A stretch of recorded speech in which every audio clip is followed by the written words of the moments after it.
السلام علیکم ناظرین، پاکستان زندہ باد، پائندہ آباد۔ آپ کو بتاتے چلیں، آپ کے ذہن میں ایک سوال آتا ہوگا کہ بالا کوٹ میں انڈین طیارے بچ کیسے چلے گئے۔ آپ کو تھوڑی سی معلومات دیتے چلیں۔ پاکستان نے منگل کو پاکستان فوج نے تصدیق کر دی تھی کہ انڈیا کے جنگی طیاروں نے پاکستان کی فضائی حدود کی خلاف ورزی کی اور پاکستان طیاروں کی فضا میں آنے کے بعد وہ جلد بازی میں اپنے بم گرا کر واپس چلے گئے۔ دوسری جانب انڈیا نے کہا تھا کہ ایک فضائی کارروائی میں ہم بالا کوٹ میں گئے، وہاں کالعدم شدہ تنظیم جیش محمد کے ٹکانے پر نشانہ بنایا اور اس کو تباہ کر دیا۔ ہم نے جوابات کے لیے کچھ بنیادی سوالات کے لیے پاکستان ایئر فورس سابقہ اہلکار ایئر مارشل مسعود اختر سے بات کی۔ بالا کوٹ کے حملے کے بارے میں اس سوال کے جواب میں ایئر مارشل ٹرائل مسعود اختر کا کہنا تھا کہ کشیدگی دنوں میں تو 24 گھنٹے ایئر پٹرولنگ ہوتی ہے، یعنی میزائلوں سے لیس لڑاکا طیارے مسلسل گشت کرتے ہیں۔ اس دوران کوئی بھی طیارہ ملکی فضائی حدود سے 50 کلومیٹر قریب آتا ہے تو اس کا سامنا کرنے کے لیے پٹرولنگ یا گشت کرنے والے طیارے تیار ہو جاتے ہیں اور غیر ملکی طیارے کو اپنی فضائی حدود میں داخل ہونے سے روکتے ہیں۔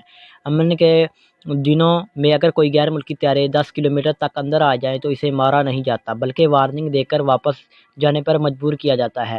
رد عمل کے لیے وقت کتنا ہوتا ہے، آپ کو یہ بھی بتاتے چلیں۔ اگر کشیدگی ہے اور طیارے پٹرولنگ کر رہے ہیں تو جوابی کارروائی میں کوئی وقت نہیں لگتا۔ اگر طیارے زمین پر ہیں اور پائلٹ کا پٹ میں موجود ہے تو طیارہ اگلے 3 منٹ میں فضا میں ہوگا۔ اگر پائلٹ ایئر ڈیفنس ہٹ میں موجود ہے تو وہاں سے طیارے تک پہنچنے کا تقریباً فضا میں بلند ہونے میں تقریباً 5 منٹ لگتے ہیں۔ گزشتہ روز ہونے والے واقعہ میں جو پیچھے واقع ہو چکا ہے، پاکستان طیارے پہلے ہی ایئر پٹرولنگ کر رہے تھے، اس لیے جیسے ہی انہیں پتہ چلا کہ اور پاکستان کنٹرولرز نے انہیں سمت بتائی وہاں پہنچ گئے۔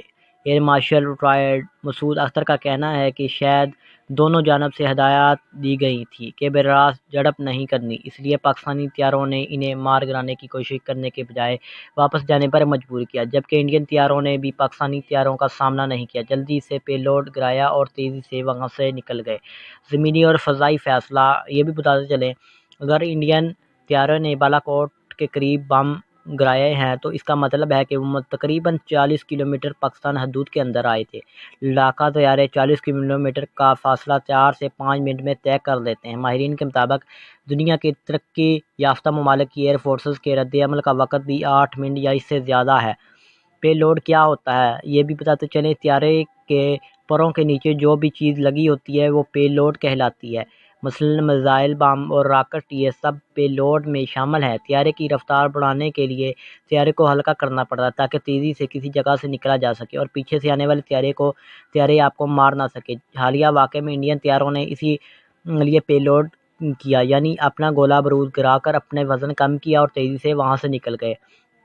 F-16 بمقابلہ میراج۔ انڈین ایئر فورس کی جانب سے پاکستان حدود میں آ کر بم گرانے کے واقعہ میں انڈیا کی جانب سے میراج طیارے استعمال کیے گئے، جبکہ پاکستان کے پاس اپنے دفاع کے لیے F-16 اور JF-17 17 لڑاکا طیارے تھے۔ ایئر مارشل مسعود اختر کے مطابق F-16 بلاک 52 میراج سے بہتر طیارے ہیں، جبکہ JF-17 تھنڈر اور F-16 کے بعد دوسرے ورژن میراج برابر کے ہیں۔ مسعود اختر کا کہنا ہے کہ انڈیا نے اپنے میراج طیاروں کو فرانس سے اپ گریڈ کروایا ہے، لیکن اس کے باوجود F-16 کو ہتھیاروں اور ریڈار کے لحاظ سے میراج پر فوقیت حاصل ہے۔ انہوں نے بتایا کہ جدید 3rd جنریشن طیاروں میں 9G کی صلاحیت ہوتی ہے۔ 9G کا مطلب ہے کہ جب طیارے موڑ کاٹتے ہیں تو اس کا وزن 9 گنا تک بڑھ سکتا ہے۔ دونوں طیاروں کے پاس 9G صلاحیت ہے اور BVR یعنی بیونڈ ویژن رینج، یعنی نظر سے دور ہدف کو نشانہ بنانے والے میزائل بھی دونوں کے پاس ایک طرح کے ہیں۔